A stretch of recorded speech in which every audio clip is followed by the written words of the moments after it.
4 areas your grown kids hope you have done before you pass. I know that sounds like a depressing and morbid topic, but I hear the following often from family members. Number 1, clean out and get rid of stuff that you have and that you've had it for decades. Now, you don't believe me, you can ask your kids how they feel about cleaning and clearing out all of your stuff, especially if they don't want it. I mean, I've seen families have to go rent 3 30-yard dumpsters to get rid of just the paper, trash, old and broken down stuff, car motors, old wheels, tires, wood. And I've seen decades of tax returns, old bills, receipts, pay stubs, not to mention things that they want to give to charity like furniture or clothes, for example, that they can't put in the trash dump. One of the things I would encourage you to look at is go and Google Swedish death cleaning. I want to say it again, Swedish death cleaning. I think you will find that very helpful with some very helpful tips of why, when, where, the purpose of it. And I know families that actually do this every year or every other year, and it just makes life a lot easier, I can tell you, in the long run, not only for your children or for those left behind, but for you as well. Number 2, legal documents.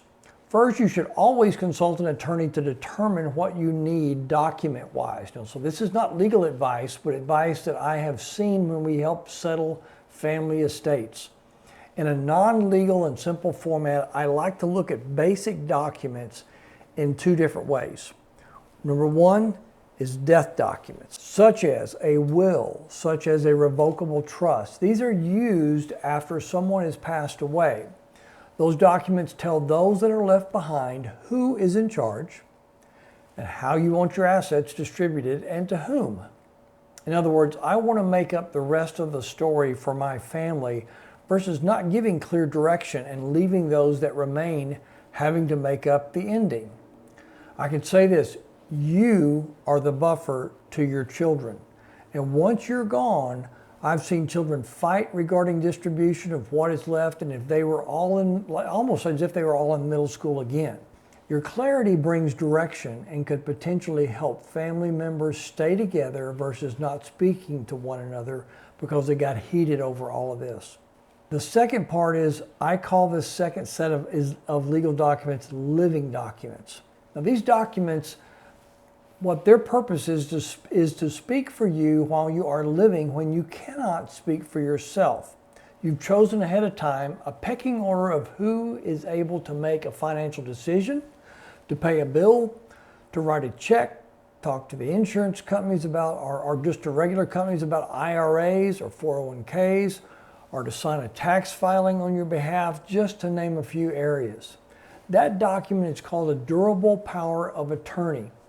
Another document is a medical power of attorney, which is another document that allows your loved ones to make medical decisions on your behalf when you cannot make them for yourself.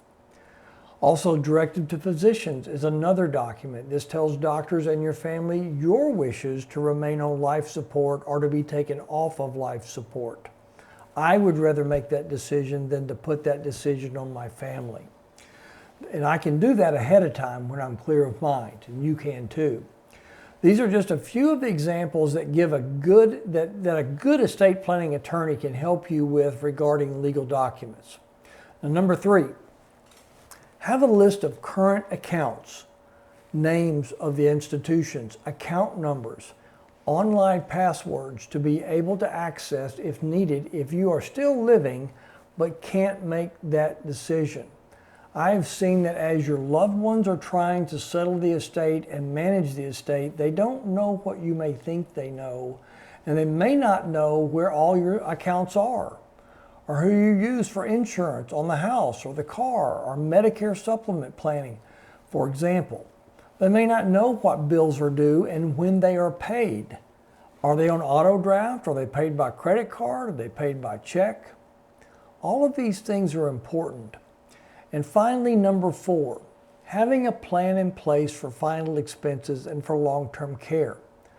This one alone has many moving parts, and this is where we encourage you to speak with an advisor to help you with navigating all the options that you have available to you. For example, final expense. Do you want to be cremated, or do you want a traditional burial? Or do you want a military burial? Is it going to be in this state? Is it going to be out of state?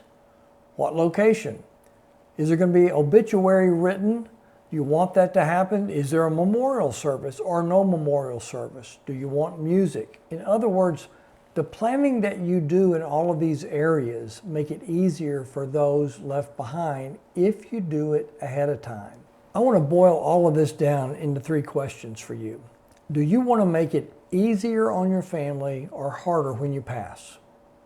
Do you want family control or court control of your estate?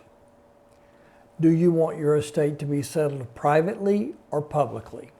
And if you said, well, Mark, I want to make it easier on my family, and I want to have family control of my estate, and I want it to be private, then proper and thorough planning will help your family and you as life brings change.